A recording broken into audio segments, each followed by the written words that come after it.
যিনি গণতন্ত্র পুনরুদ্ধারের জন্য বারবার নির্যাতিত হয়েছেন, বারবার রোগ মুক্তি ও সুস্বাস্থ্যতা কামনায় বিভিন্ন মসজিদ মাদ্রাসায়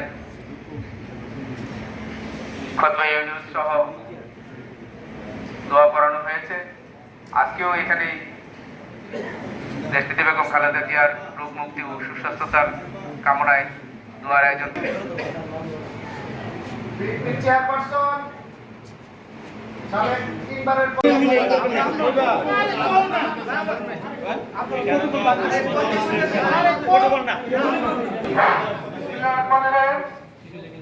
আজকে আমরা উপস্থিত হচ্ছি সাবেক তিনবারের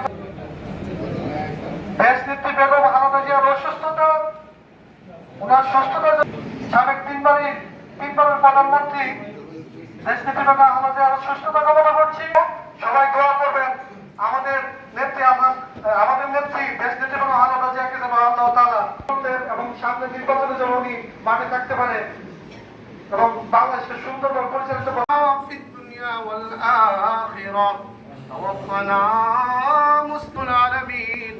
কুদরতি নজর করে দেখেন আল্লাহ আসরের পরে দোয়া কবুল হওয়ার নিয়ে হাত বাড়াইলাম। আয় আল্লাহ নওজোয়ান যুবক ভাইদেরকে নিয়ে হাত বাড়াইলাম। আল্লাহ এই মজলিসের মধ্যে বসে পড়ে সূরাতুল ফাতিহা পড়ে আল্লাহ সারা দেশব্যাপী আয় আল্লাহ তিনার জন্য দোয়া ইউনূসের খতমগুলিকে কবুল মঞ্জুর করিয়া আয় আল্লাহ বেগম জিয়াকে আপনি সুস্থতার জীবন দান করিয়া দেন। মাজলুমের দোয়া আল্লাহ আপনি কঠিনকালেও ফিরায় দেন না। আল্লাহ আমরা তিনার পরিবারের পক্ষ থেকে আপনার রাসূলের আয় আল্লাহ তরিকা অনুপাতে চলার মতো তৌফিক দান করিয়া দেন। আয় আল্লাহ আমি গুনাহগার।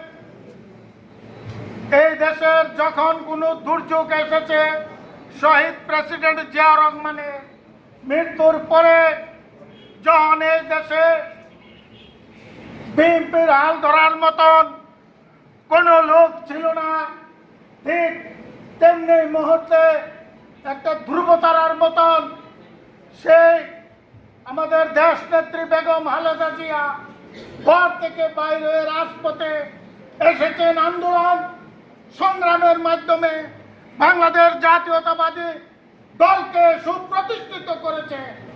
আজকে আমাদের এই নেত্রী বিগত ফ্যাসিস্ট আওয়ামী লীগের সরকারের নির্যাতনে ওনাকে স্লো পয়জনের মাধ্যমে ওনাকে যেভাবে ধীরে ধীরে মৃত্যুর দিকে এগিয়ে দিয়েছিল, আপনারা জানেন যেদিন বেগম খালেদা জিয়ার বাড়ির সামনে ট্রাক বালু দিয়ে রাস্তা বন্ধ করেছিলেন, সেই দিন বলেছিলেন খালেদা জিয়া যে তুমি যেভাবে দেশের মানুষের উপর অত্যাচার করতেছ, নির্যাতন করতেছ, আল্লাহ সহ্য করবে না।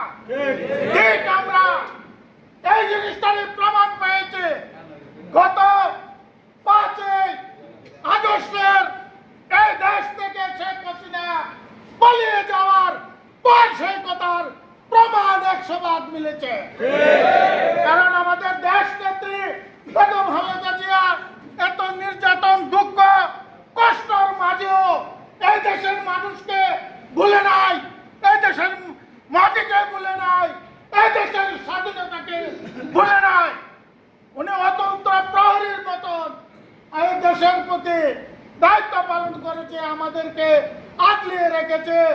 আজকে উনার এই সংকটাপন্ন অবস্থায় আমরা উপজেলা বিএনপি, পৌর বিএনপি আমরা সবাই দোয়া করি যেন আল্লাহ তাআলা যেন ওনাকে পূর্ণ সুস্থতার নিয়ামত দান করে। এই বলে আমি